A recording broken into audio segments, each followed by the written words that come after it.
Paix et joie à vous tous, frères et sœurs. Dieu d'amour, Dieu de paix. Et nous devons chaque jour implorer la bonté de Dieu par nos actes. Chers frères, chères sœurs, c'est avec une immense joie que nous nous retrouvons chaque jour pour ces méditations.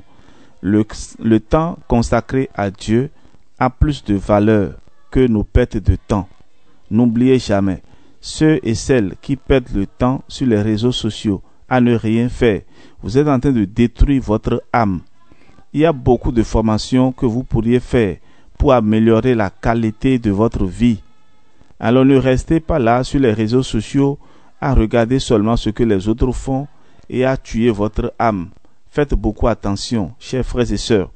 Nous utilisons les réseaux sociaux pour annoncer l'évangile à travers ces méditations que vous recevez sur vos téléphones et également sur les réseaux sociaux. Voilà ce que chacun de nous doit pouvoir faire. Là où l'ennemi est en train de semer la mauvaise graine, nous devons faire tout possible pour semer la bonne graine. Et là, nos graines pousseront certainement plus hautes et nous aurons à gagner beaucoup d'âmes. C'est le combat que nous nous sommes donnés dans cette mission. Alors, frères et sœurs, parlant toujours de l'Eucharistie, nous avons parlé de l'importance de la messe et nous continuerons encore aujourd'hui avec notre méditation de ce jour. Alors, la dernière fois, je disais que les obstacles et les difficultés ne comptaient pas pour les saints lorsqu'il s'agissait de sauvegarder un bien si précieux. Il s'agit de la Sainte Messe. Dans la vie de saint Alphonse Marie de Liguori, nous apprenons qu'un jour, dans une rue de Naples, il fut assailli de violentes douleurs abdominales. Le confrère qui l'accompagnait l'invita à s'arrêter pour prendre un calmant. Mais le saint n'avait pas encore célébré, et il répondit : « Mon cher, je marcherai ainsi pendant 10 kilomètres pour ne pas manquer la Sainte Messe. » Il ne fut pas possible de lui faire rompre le jeûne, qui autrefois était obligatoire à partir de minuit. Il attendit un peu que les souffrances se calment et il poursuivit son chemin jusqu'à l'église. Frères et sœurs, tenez-vous bien, nous avons encore d'autres exemples à vous donner pour vous parler donc de la dévotion des saints vers l'Eucharistie. Saint Laurent de Brides, capucin, se trouvant dans une région peuplée d'hérétiques où il n'y avait aucune église catholique, fit à pied 40 kilomètres pour atteindre une chapelle tenue par des catholiques et pouvoir y célébrer la Sainte Messe. Ce n'est pas sa raison qu'il disait : la messe est mon ciel sur la terre. Saint François de Sales, qui se trouvait en pays protestant, devait chaque matin, avant l'aube, rejoindre une paroisse catholique pour célébrer la Sainte Messe. L'église se trouvait au-delà d'un torrent. Un jour, à cause des pluies d'automne, les eaux détruisirent le pont qui permettait le passage. Saint François de Sales ne se découragea pas. Il jeta une grosse poutre là où il y avait un pont et c'est là qu'il passait chaque matin. Mais quand arriva l'hiver, à cause de la neige et du givre, il y avait le risque de glisser et de tomber dans l'eau. Le saint, se mettant alors à califourchon sur la poutre, faisait ainsi l'aller et le retour plutôt que de manquer la célébration de la Sainte Messe. Chers amis, vous comprenez. On ne réfléchira jamais assez sur le mystère ineffable de la Sainte Messe qui reproduit le sacrifice du calvaire sur nos autels. On n'aimera jamais trop cette suprême merveille de l'amour divin.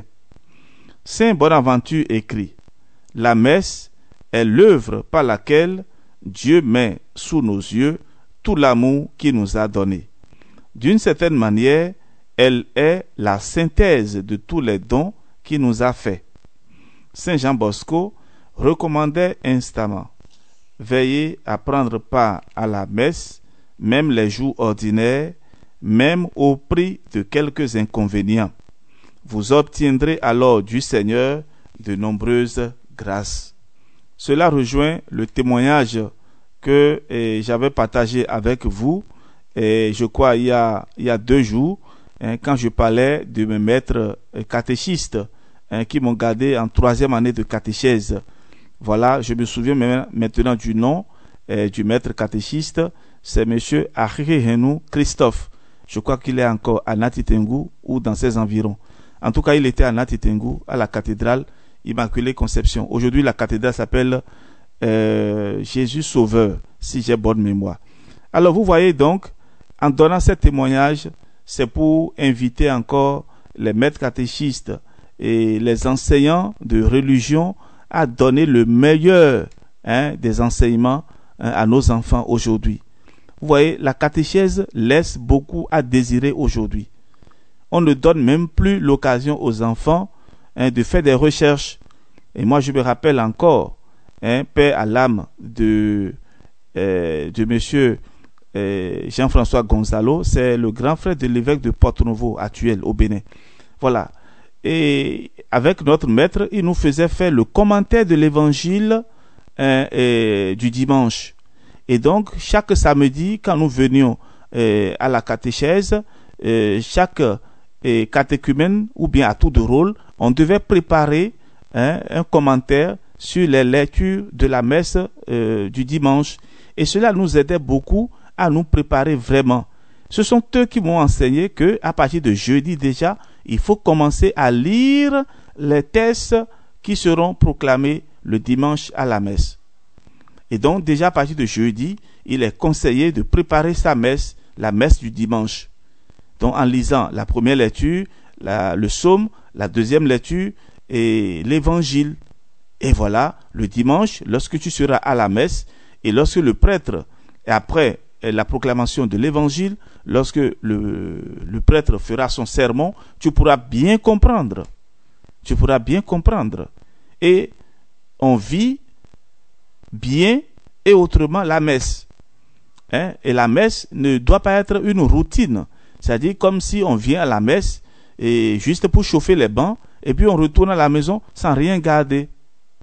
Alors frères et sœurs, je ne vous le dis pas parce que je suis prêtre, mais c'est parce que ce que j'ai vécu et qui m'a amené à une vie eucharistique aujourd'hui que moi-même j'apprécie beaucoup parce que quand dans une journée je n'ai pas encore célébré la messe, je vous assure, mes chers amis, que je ne suis pas à l'aise. Je ne suis pas à l'aise. Et il m'est arrivé même de célébrer la messe à 23h un jour. J'étais malade et pendant la journée, je n'ai pas pu célébrer la messe. Et c'est vrai que quelqu'un me disait que ce n'est pas une obligation stricte. Si tu es malade, c'est que tu es malade. Et ça, c'est vrai. Mais quand tu es déjà habitué à célébrer la messe chaque jour, nous sommes de pauvres pécheurs. Nous sommes de véritables et misérables pécheurs. Mais ce n'est pas parce que je suis pécheur que je vais manquer à ce devoir-là de louer le Seigneur. Voilà. Et donc, il m'est arrivé même de célébrer la messe à 23h. Je ne voudrais pas laisser passer ce jour et j'ai fait l'effort de me rendre à la chapelle de la communauté pour célébrer ma messe et faire mon temps d'adoration et me retrouver mieux qu'avant. Alors, frères et sœurs, je vous partage ces expériences pour vous enflammer de l'amour de l'Eucharistie. Si tous, autant que nous sommes, nous aimons la messe, nous aimons le Seigneur Jésus dans le Saint-Sacrement, je pense que notre vie sera meilleure. Alors, je voudrais continuer encore à parler de la messe. Je ne finirai jamais de parler de la messe. Et c'est sur des méditations, et sur des jours que j'en parlerai. Et la grandeur infinie de la Sainte Messe doit nous aider à comprendre la nécessité d'une participation attentive et bien recueillie au sacrifice du Christ Jésus. Adoration, amour et souffrance devraient nous dominer de manière incontestée. Le pape Pie XII a traduit en termes émouvants, repris avec force par le Concile Vatican II, ce que devrait être notre état d'âme pour participer à la Sainte Messe. Le mot de l'apôtre « Ayez en vous les sentiments qui étaient dans le Christ Jésus », c'est Saint Paul qui le dit, demande donc de tous les chrétiens qu'ils reproduisent autant qu'il est humainement possible les sentiments dont était animé le divin Rédempteur lorsqu'il offrait le sacrifice de lui-même, c'est-à-dire qu'ils reproduisent son humble soumission d'esprit, qu'ils adorent, honorent, louent et remercient la souveraine majesté de Dieu. Il demande encore d'eux-mêmes qu'ils prennent en quelque sorte la condition de victime, qu'ils se soumettent complètement aux préceptes de l'Évangile, qu'ils s'adonnent spontanément et volontiers à la pénitence, et que chacun déteste et expie ses fautes. Demandons-nous sincèrement, est-ce bien dans cet état d'âme que nous participons à la Sainte Messe? Est-ce que nous sommes vraiment recueillis? Est-ce que nous arrivons à comprendre un peu le mystère de la souffrance, de la passion et de la résurrection de notre Seigneur Jésus-Christ? Frères et sœurs bien-aimés, je continue encore. La véritable participation active à la messe est celle qui fait de nous des victimes immolées comme Jésus et nous permet de reproduire en nous les traits douloureux de Jésus. C'est le pape Pie XII qui le disait. Et donc, en nous donnant de communier aux souffrances de sa passion, en reproduisant en nous sa mort. Voilà donc la Sainte Communion. Le rite liturgique prévu par l'Église est important, mais il resterait une expression superficielle sans la participation intérieure profonde. Saint Grégoire le Grand enseignait ceci: le sacrifice de la messe sera une hostie véritablement acceptée par Dieu lorsque nous-mêmes, nous nous ferons hostie. Je vous reprends cette pensée de Saint Grégoire le Grand. Le sacrifice de la messe sera une hostie véritablement acceptée par Dieu lorsque nous-mêmes, nous nous ferons hostie. Voilà la raison pour laquelle les fidèles dans les premières communautés chrétiennes, pour la célébration de la Sainte Messe, se rendaient en procession à l'autel, avec le pape en tête, en habit de pénitence, au chant des litanies des saints. De fait, en allant à la messe, nous devrions répéter comme l'apôtre saint Thomas: allons-y nous aussi pour mourir avec lui. Jean 11, verset 16. Lorsque sainte Marguerite Maria Lacoque écoutait la Sainte Messe en regardant l'autel, elle ne manquait jamais de jeter un regard sur le crucifix et sur les sièges allumés. Pourquoi? C'était pour bien imprimer deux choses dans son esprit et dans son cœur. Le crucifix lui rappelait ce que Jésus avait fait pour elle. Les sièges allumés lui rappelaient ce qu'elle devait faire pour Jésus, c'est-à-dire se sacrifier et se consumer pour lui et pour les âmes. Et là, je voudrais ouvrir une petite parenthèse.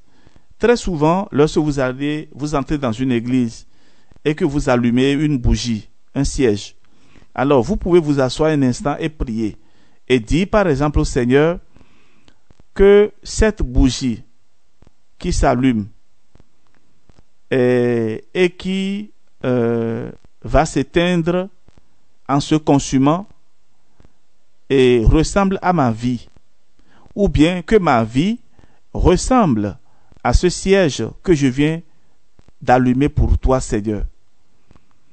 Que ma vie se consume pour toi, que ma vie éclaire la vie des autres. Vous voyez comment la bougie éclaire, voilà. Mais après, elle se consume. Et nous aussi, nous devons laisser consumer notre vie pour le Seigneur.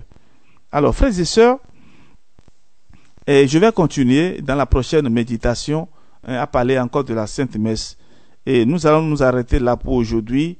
Et comme je l'ai dit tout à l'heure, et comme l'apôtre saint Thomas, et en allant recevoir la messe, et en allant recevoir la communion, ou en allant à la messe, nous aussi nous devons dire: allons-y, nous aussi, pour mourir avec lui. C'est-à-dire pour mourir avec Jésus.